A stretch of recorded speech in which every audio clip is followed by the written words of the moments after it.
त्रिशूल एजुकेशन में आपका स्वागत है। मैं हूं विनोद मिया। आज के टॉपिक में हम डिस्कस करने वाले हैं price ceiling and price floor के बारे में। दोनों ही जो टॉपिक है वो परीक्षा की दृष्टि से बहुत ही महत्वपूर्ण है। तो समझते हैं यहाँ पर कि प्राइस सीलिंग को हिंदी में क्या कहते हैं। हिंदी में कहते हैं उच्चतम निर्धारित कीमत और प्राइस फ्लोर को कहते हैं निम्नतम निर्धारित कीमत। तो इस प्रकार से ये दोनों जो कीमत है एक दूसरे की अपोजिट है। निम्नतम निर्धारित कीमत का उल्टा हो गया उच्चतम निर्धारित कीमत और उच्चतम का हो गया निम्नतम। इस प्रकार से दोनों ही जो ये कीमतें हैं ये एक दूसरे की विलोम हैं। तो सबसे पहले परिभाषा को जानते हैं कि प्राइस सीलिंग या उच्चतम निर्धारित कीमत किसे कहते हैं। तो किताबी परिभाषा क्या कह रही है कि किसी वस्तु या सेवा की सरकार द्वारा निर्धारित कीमत की ऊपरी सीमा को उच्चतम निर्धारित कीमत कहते हैं। तो इस परिभाषा में क्या बातें आ रही हैं कि उच्चतम जो निर्धारित कीमत है वो सरकार के द्वारा तय की जाती है। किसके द्वारा निर्धारित की जाती है? सरकार के द्वारा निर्धारित की जाती है। यह जो कीमत है यह प्राइवेट सेक्टर के द्वारा निर्धारित नहीं की जाती है। बात साफ हो गई कि उच्चतम निर्धारित जो कीमत है या प्राइस सीलिंग है वो गवर्नमेंट के द्वारा तय की जाती है। अब बात आ रही है वस्तु और सेवा। वस्तु में जैसे गेहूं है, चावल हो गया, ओके। और सेवा में हम ले लेते हैं कि जैसे सरकारी अस्पताल हो गया, सरकारी स्कूल हो गया, जहाँ पे बच्चे क्या होते हैं पढ़ने के लिए जाते हैं, कॉलेज में पढ़ने के लिए जाते हैं, ओके। इसी प्रकार से हमने बात की कि सरकारी अस्पताल हुआ, अस्पताल में आदमी क्या करता है ट्रीटमेंट करने के लिए जाता है, इलाज करने के लिए जाता है। तो वहां पर क्या होता है, हॉस्पिटल की बात हुई सेवा में, स्कूल की बात हुई सेवा में, और वस्तु में हमने आपको गेहूं चावल का उदाहरण दिया, ओके। तो यहां पर आ रही है कि सरकार के द्वारा इस कीमत को उच्चतम अपर लिमिट लेवल पर तय किया जाता है। तो इसका अर्थ होता क्या है? इसका अर्थ होता है कि इस प्राइस की एक सीमा होती है, अर्थात एक सीमा ऐसी तय कर दी जाती है कि हम अर्थात गवर्नमेंट इस वस्तु को इस प्राइस पर बेचेगी, इससे ऊपर कोई भी व्यक्ति इस वस्तु को नहीं बेचेगा। तो इस प्रकार की वस्तुओं और सेवाओं में आवश्यक सेवाएं या आवश्यक वस्तुएं आती हैं, necessary goods and necessary service ही आती हैं, जो कि गवर्नमेंट के द्वारा प्रोवाइड की जाती है गरीब जनता के कल्याण के लिए, ओके। तो जो प्राइस सीलिंग है हमारे देश में अर्थात इंडिया में, जो प्राइस सीलिंग है, देश के अंदर बहुत बड़ी जो आबादी है वो गरीबी की रेखा से नीचे जीवन यापन करती है, जिसे हम कहते हैं बीपीएल, बिलो पॉवर्टी लाइन, गरीबी रेखा से नीचे।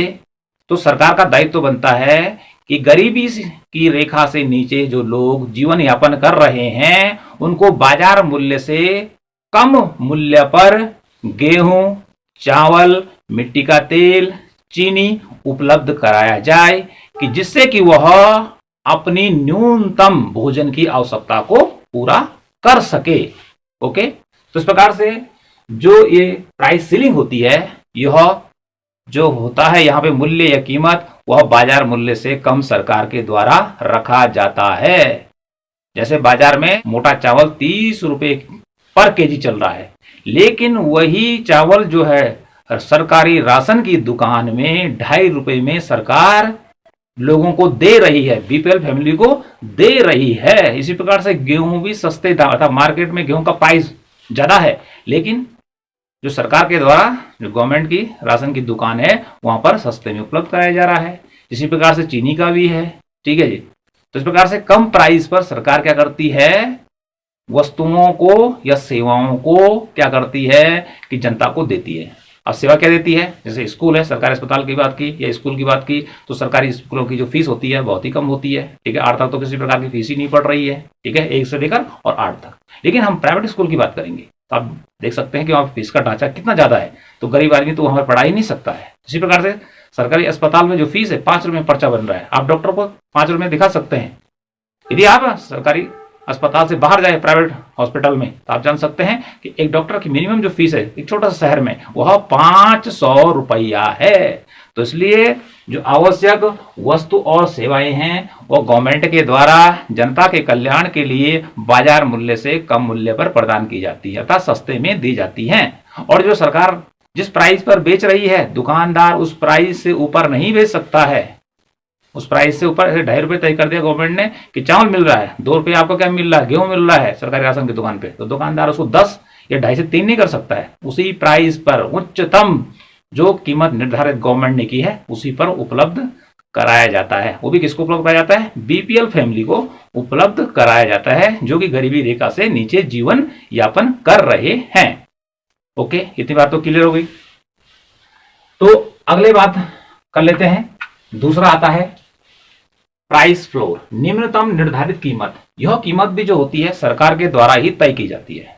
किसके द्वारा तय की जाती है, सरकार के द्वारा। जैसे पहली वाली कीमत है सेम, ये परिभाषा इसका उल्टा है। तो यह जो परिभाषा है इस पहली परिभाषा की ठीक उल्टा है। तो परिभाषा क्या कहती है कि किसी वस्तु या सेवा की सरकार द्वारा निर्धारित कीमत की न्यूनतम सीमा को निम्नतम निर्धारित कीमत कहते हैं।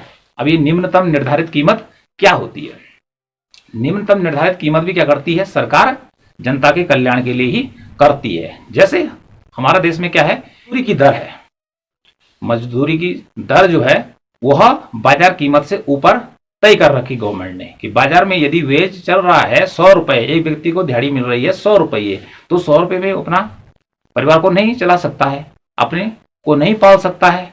तो इसलिए सरकार ने क्या कर दिया, माना कि 100 रुपये की जगह वेज को या मजदूरी या दिहाड़ी की दर को 200 रुपये निर्धारित कर दिया। तो उस प्रकार से दिहाड़ी कितनी मिलेगी, 200 रुपये मिलेगी।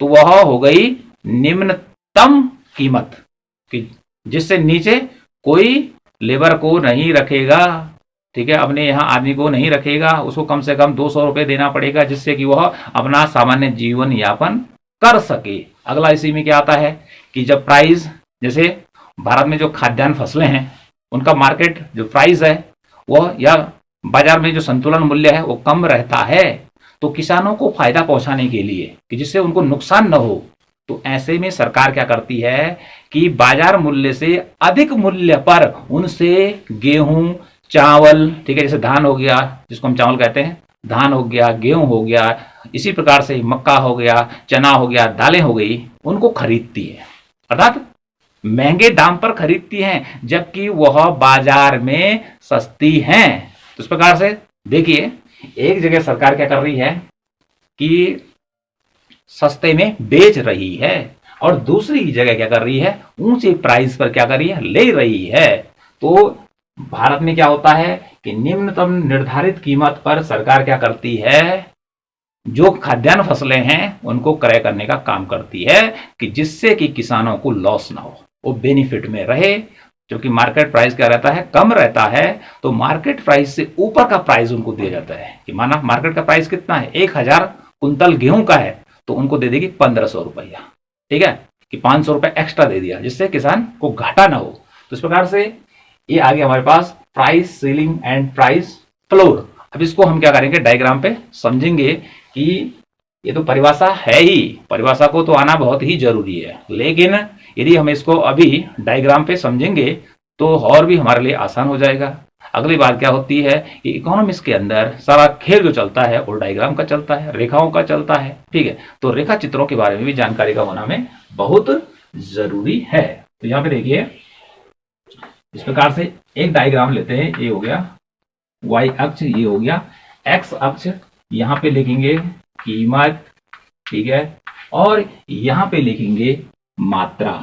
मात्रा मीन्स जिसकी मार्केट में डिमांड एंड सप्लाई की जा रही है। ओके, तो यहाँ पे देखेंगे हम कि इसकी संतुलित कीमत कैसे तय होती है और उसके बाद सरकार के द्वारा यह कीमत अर्थात प्राइस सीलिंग कहाँ पे रेखा चित्र में तय होगी। ओके, तो यहाँ पे मात्रा ले ली मैंने, क्वांटिटी, वो किसकी ले ली हमने, चावल की ले ली। चावल तो सभी ने खाया है, सभी खाते हैं, ठीक है, पका के खाते हैं भात के रूप में। ओके, तो हम क्या करेंगे, सबसे पहले यहां से एक सप्लाई का कर्व बना लेंगे। ये सप्लाई का जो कर्व है एक गेहूं की सप्लाई को दिखा रहा है। ओके, इसके बारे में पहले बता चुका हूं।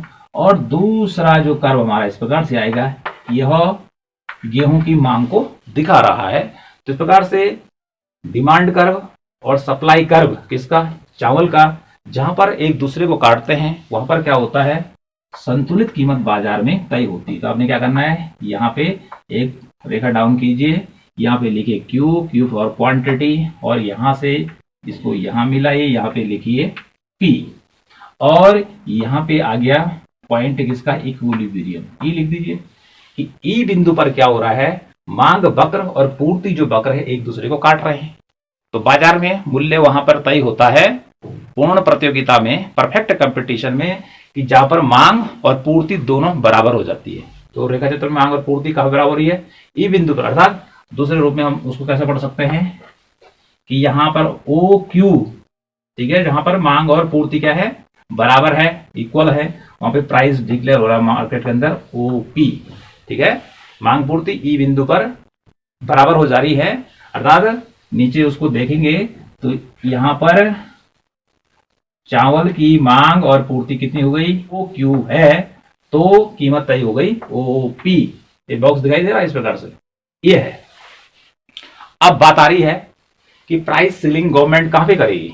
तो पहले बता चुके हैं कि गवर्नमेंट प्राइस जो सीलिंग होती है वह उच्चतम निर्धारित कीमत इस कीमत से नीचे तय करती है। ये कीमत हाई है, यहां पर जो उपभोक्ता है उसको क्रय नहीं कर सकता है, जिसके हम बात पहले कर चुके हैं, गरीब आदमी नहीं कर सकता है। तो अगला प्राइस गवर्नमेंट क्या करेगी, इससे नीचे तय करेगी। ओके जी, हमने यहाँ पे लिख दिया P1। आप क्या करेंगे, यहां से एक लाइन खींचिए, यहां मिला दीजिए। ओके जी, कोई दिक्कत नहीं है। अब प्राइस क्या हो गया है, यहां से नीचे फॉल हो गया, गिर गया, घट गया है। प्राइस क्या हो गया है, घट चुका है। तो कितना हो गया है, अब हो गया OP1, इतना प्राइस है। ठीक है, तो इस प्राइस पे क्या करेगी गवर्नमेंट, अब सरकारी राशन की दुकानों में, जो मैं पहले बता चुका हूं, उस पे राशन को बेचेगी, या सरकारी अस्पताल है चाहे स्कूल है वहां पे फीस ली जाएगी। फीस का दायरा यहां है, वस्तु क्या जो प्राइस है यहां है, ज्यादा है, लेकिन जनता के कल्याण के लिए उसने क्या कर दिया, कीमत को डाउन कर दिया। तो इस प्रकार से डाउन कीमत हमने एरो बना दिया इस प्रकार से नीचे, तो कीमत हो गई ओपी। तो देखिए OP1 पर डिमांड यहां पे जा रही है। ठीक है, इसको यहां पे हो गया, यहां पे लगा लिख दिया Q1 क्वांटिटी। ठीक है, और यहां पर भी जहां पे ये है नीचे कर दीजिए, ये हो गया आपका Q2। अब यहां पे देखिए, यहां पर और यहां पर चावल की सप्लाई केवल यहां तक है, चावल की सप्लाई यहां तक है, ये वाला। ठीक है, जबकि डिमांड यहां से लेकर यहां, इस प्रकार से चावल की सप्लाई इतनी पीछे है और डिमांड क्या है, ज्यादा है। ठीक है, कि चावल बाजार में कम है, सप्लाई कम है, फर्म के द्वारा केवल चावल की सप्लाई OQ2 की जा रही है, जबकि डिमांड क्या है, ये दो बॉक्स आगे है। तो यहां पर मांग जो है ज्यादा है और पूर्ति कम है। ऐसी स्थिति में क्या होगा कि सप्लाई की शॉर्टेज आ गई, सप्लाई की क्या हो गई है, शॉर्टेज आ गई है, और डिमांड ज्यादा हो गई है। तो इसका मीनिंग क्या होगा, प्राइस ऊपर जाएगा। जब मांग बढ़ती है तो प्राइस ऊपर जाएगा, लेकिन सरकार ने क्या कर दिया, यहां पर कीमत को तय कर दिया कि हम क्या करेंगे कि OP1 प्राइस पर ही है, क्या करेंगे, जो BPL फैमिलीज है उनको क्या करेंगे, वस्तु या सेवा देंगे। तो इस प्रकार से ये तो हो गई मार्केट प्राइस, और इससे नीचे जो हो गया इतना, ठीक है, इसे कहेंगे आप उच्चतम निर्धारित कीमत। अब इसको सिंपल सा समझ लेते हैं, कैसे, जबकि 30 रुपया कीमत है चावल की मार्केट के अंदर। ठीक है, यहाँ पे मान के चलो कि पहली कीमत 30 रुपया है। ओके जी, अब सरकार मान रही है कि गरीब आदमी 30 रुपए में तो चावल खरीद नहीं पाएगा, तो सरकार ने क्या कर दिया, कीमत घटा के 2.5 रुपीज कर दिया, 2.5 रुपीज कर दिया, अर्थात कम कर दिया। तो इक्विलिब्रियम प्राइस OP हो गया 30 रुपया, और OP1 जो प्राइस है वो हो गया आपका 2.5 रुपया। ओके, तो 30 रुपए से नीचे का प्राइस दे दिया, कम प्राइस दे दिया। आप जान सकते हैं कई गुना प्राइस ऊपर है, तो सरकार इस कीमत से नीचे का प्राइस, जबकि यहाँ पे प्राइस डिक्लेयर नहीं होता है, प्राइस का डिटर्मिनेशन कहाँ पे होता है कि जहां पर मांग और पूर्ति बराबर होती है। लेकिन गवर्नमेंट यहाँ पे क्या कर रही है कि जनता के कल्याण के लिए देख रही है कि ऊंचे प्राइस पर जो गरीब लोग हैं वो चावल को नहीं खरीद पाएंगे, इसलिए उनको क्या करो, दाम को गिरा दो, ठीक है, और जितनी लॉस हो रहा है उसको उठाने का काम गवर्नमेंट करती है। तो इस प्रकार से ये तो हो गया हमारा संतुलित कीमत, और यहां से OP1 हो गया हमारा कौन सा, ये प्राइस सीलिंग। OP1 जहां पे हम बता रहे हैं कि सप्लाई यहां तक है, अर्थात OQ2 है, जबकि डिमांड क्या है, ज्यादा है। इतनी बात तो क्लियर हो गई। यहाँ पे बता दिया कि संतुलित कीमत मार्केट के अंदर 30 रुपया है, लेकिन बहुत ज्यादा है।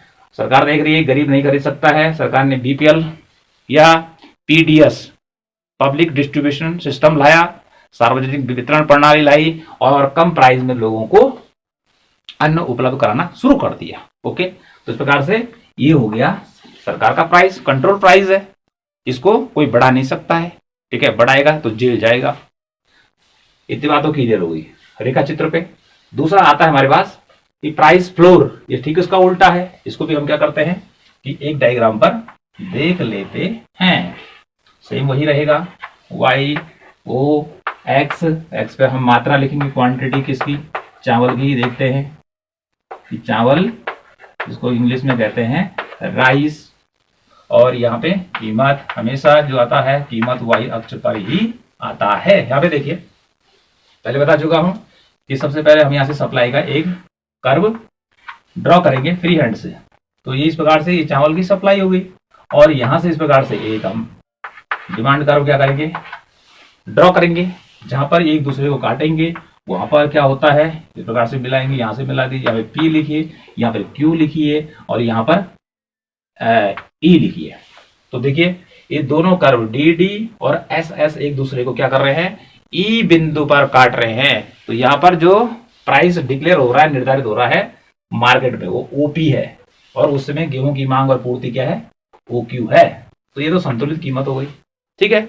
अब यहाँ पे क्या हो रहा है, प्राइस फ्लोर में सरकार को लग रहा है कि जो मार्केट में कीमत कम है, ठीक है, मार्केट में कीमत कम है तो किसान को घाटा हो रहा है, या वेज मजदूरी कम है, तो इसलिए हमें क्या करना चाहिए, इस प्राइस से ऊपर का रेट तय करना चाहिए, कि जिस पर कि हम क्या करेंगे कि किसानों से गेहूं चावल खरीदेंगे, या हम वेज रेट को तय कर लेते हैं, जिसको हम मजदूरी कहते हैं, दिहाड़ी तय कर लेते हैं, कि जिस पर आदमी को क्या करना पड़ेगा कि दिहाड़ी इतनी देनी पड़ेगी जो उनसे काम लेगा। ओके, तो हमेशा जो होता है प्राइस फ्लोर, वह जो संतुलित मूल्य है उससे ऊपर ही रहता है। यहाँ पे एक लाइन खींचिए, यहाँ पे लिख लीजिए P और 1, क्योंकि P तो ये हो गया, ठीक है जी। तो इस प्रकार से यहाँ पे एक बिंदु, एक यहाँ से इसको नीचे लाइए, ठीक है जी।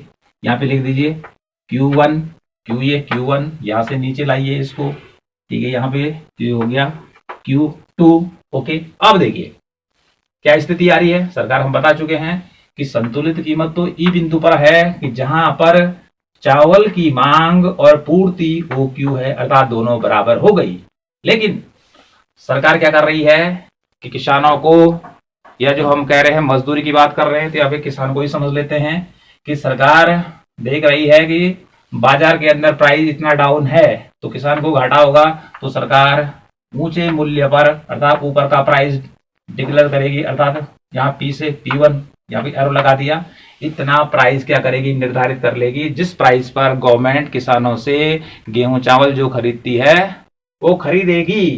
तो यहाँ पे स्थिति देखिए, उसका ठीक उल्टा है, यहाँ पे पूर्ति ज्यादा है, अर्थात पूर्ति क्या है, यहां से लेकर पूर्ति का, इससे लेकर यहाँ के बीच का जो अंतर है, यहाँ पे यहां से लेकर यहां तक जो पूर्ति है वो ज्यादा है, ठीक है। और डिमांड तो केवल इतनी है, OQ2 डिमांड है, जबकि OQ इससे लेकर और इसके बीच Q1 तक क्या है, सप्लाई ज्यादा है। तो पूर्ति ज्यादा है और डिमांड क्या है, कम है।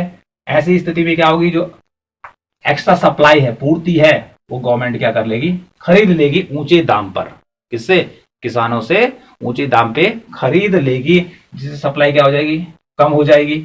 अदरवाइज नहीं खरीदती है तो क्या होगा, सप्लाई जब ज्यादा होती है और डिमांड कम होती है तो क्या होता है, प्राइस डिक्रीज होता है। तो सरकार नहीं चाहती कि प्राइस को डिक्रीज करना है, तो सरकार ने एक प्राइस तय कर दिया, जैसे हम कह रहे हैं निम्नतम निर्धारित कीमत या प्राइस फ्लोर, कि जहां पर वो किसानों से ऊंची कीमत पर क्या खरीदेगी, चावल खरीदेगी। तो इतनी बात समझ में आ गई कि यहां से लेकर इतना प्राइस बढ़ा दिया, संतुलित कीमत मार्केट प्राइस ये है लेकिन कम है, इसलिए ज्यादा प्राइस देगी। ओके, भले सप्लाई ज्यादा है और डिमांड कम है लेकिन सप्लाई को गवर्नमेंट खरीद लेगी। तो इस प्रकार से ये हो जाएगा हमारा ये दूसरा वाला न्यूनतम निर्धारित कीमत। ओके, अब इसको जरा एक उदाहरण के द्वारा भी समझ लेते हैं, यदि रेखा चित्र पे नहीं आता है तो यहां से इसके बीच की हम देखेंगे, यहाँ पे इतनी हमारी सप्लाई ज्यादा है। ओके जी, और हमने देखा था यहां से लेकर यहां तक डिमांड ज्यादा है, तो ये तो होगी अधिमांग की स्थिति, मांग ज्यादा है, और यहाँ पे उल्टा हो गया इससे इसके बीच, या इसको देखेंगे इसे कहेंगे अधिपूर्ति, एक्सेस सप्लाई। सप्लाई ज्यादा है, डिमांड कम है, ठीक है। लेकिन यहाँ पढ़ लेंगे नीचे को, यहाँ लेके और यहाँ लेके, तो इसी को देख लेते हैं कि जैसे भारत में उदाहरण के तौर पे लेते हैं चावल का संतुलित प्राइस जिसको हम ओपी कह रहे हैं, और वो है 1000 रुपया पर कुंतल। मार्केट में रेट है चावल का 1000 कुंतल, जिसे धान कहते हैं, तो वह कम है, ठीक है। अब पता चल रहा है कि किसान ने 1000 रुपये उस पर ऑलरेडी खर्च किए हैं उसके उत्पादन पे, तो सरकार क्या करती है, उसके चावल को कहेगी कि हम आपके हितार्थ इस चावल को 1500 रुपये में खरीदेंगे, अर्थात इस प्राइस से, अर्थात पी से P1 के बीच जो सरकार ने वृद्धि कर दी, अर्थात 1500 में से 1000 घटा देगी, 500 ऊपर ले रही है ज्यादा, तो उसको नाम दिया गया है प्राइस फ्लोर या निम्नतम निर्धारित कीमत। अब देखिए सरकार ने जब निम्नतम कीमत निर्धारित कर दी है तो इस प्राइस पर वह, इस कीमत या मूल्य पर वह किसानों से क्या करेगी, चाहे गेहूं है, चाहे चावल है, चाहे, ठीक है, इसके अलावा आपके मक्का है उसको लेगी, ज्वार है, बाजरा है, या इसी प्रकार से गन्ना है, सबका सपोर्ट प्राइस देगी। तो ये हमेशा ऊपर होता है। इस प्रकार से दोनों रेखा चित्रों में आप देख रहे होंगे कि ये रेखा चित्र इसका अपोजिट है, ठीक है। यहां तो सरकार क्या कर रही है, कम प्राइस पे लोगों को क्या दे रही है, चावल या और भी चीजें जो दे रही है बीपीएल परिवारों को प्रदान कर रही है, ठीक है। तो यहाँ पे देखे, यहाँ ऊंचे प्राइस पे ले रही है, तो यहाँ अर्थात यहाँ से जो ऊंचे प्राइस पे लिया सरकार ने और यहाँ दे दिया कम प्राइस पे, ठीक है। तो ऊंचे मूल्य पर यहाँ खरीदती है, तो यहाँ पे किसानों की भलाई हो गई, ओके जी। और यहाँ से खरीदा हुआ वाला माल यहाँ कम प्राइस पर बेच दिया, जिससे कि जो गरीब लोग हैं उनका जीवन यापन हो सके। तो ये वाला जो प्राइस है, ये वाला प्राइस फ्लोर, इसको क्या कहते हैं, इसको इंग्लिश में कहते हैं एमएसपी। क्या कहते हैं, एमएसपी। इसका अर्थ हुआ मिनिमम सपोर्ट प्राइस, न्यूनतम समर्थन मूल्य। तो भारत में बहुत सारी फसलें हैं जो कि सरकार के द्वारा मिनिमम सपोर्ट प्राइस या न्यूनतम समर्थन मूल्य पर प्रति वर्ष खरीदी जाती है। सीजन में जब गेहूं का सीजन होगा, ये उसमें जो अन्य फसलें होती हैं तो वो परचेज करती है गवर्नमेंट, या उसके बाद जो अगला सीजन आता है, ठीक है, उसमें जो फसलें होती है उनको क्या करती है, एमएसपी पर खरीदती है। तो एमएसपी किसका हिस्सा होगी, प्राइस फ्लोर का हिस्सा होगा, ठीक है। प्राइस फ्लोर का जो हिस्सा होगा या निम्नतम निर्धारित कीमत के अंतर जो आएगा वो आएगा एमएसपी, ठीक है, मिनिमम सपोर्ट प्राइस। तो मिनिमम जो सपोर्ट प्राइस होता है उसका मूल्य बाजार मूल्य से ज्यादा होता है। जैसे मैंने आपसे कहा कि धान या चावल बाजार में बिक रहा है, ठीक है, कितने का, 1000 रुपए का, लेकिन किसान की लागत भी 1000 रुपया है, तो घाटा हो रहा है। ऐसी स्थिति में सरकार क्या कर लेती है, यदि उसको 1500 रुपए में खरीद दे देती है तो उसको एमएसपी कहेंगे, ठीक है। 500 रुपए में जो ज्यादा खरीद रही है उसको एमएसपी, मिनिमम सपोर्ट प्राइस कहा जाता है, या हिंदी में कहते हैं उसको न्यूनतम समर्थन मूल्य। तो टॉपिक मैंने आज आपको बताए, एक तो बताया प्राइस सीलिंग और दूसरा बताया प्राइस फ्लोर। तो बहुत ही इंपॉर्टेंट टॉपिक है, इनके बारे में हमको आना बहुत जरूरी है। एक तो डेफिनेशन भी आनी चाहिए, क्योंकि ऊपरी सीमा, ठीक है, अरे बोलिए न्यूनतम सीमा। तो जब हम इसको उदाहरण के द्वारा भी, रेखा चित्र के द्वारा भी, ठीक है, इस प्रकार से यहाँ पे गणितीय रूप में भी और रेखा चित्र के द्वारा समझेंगे और बार बार इसका अभ्यास करेंगे, प्रैक्टिस करेंगे, तो हमको दोनों याद हो जाएंगे, ठीक है। जहां तक बात आती है, बार बार एमएसपी तो आता ही रहता है कि मिनिमम सपोर्ट प्राइस क्या होता है या न्यूनतम समर्थन मूल्य क्या होता है।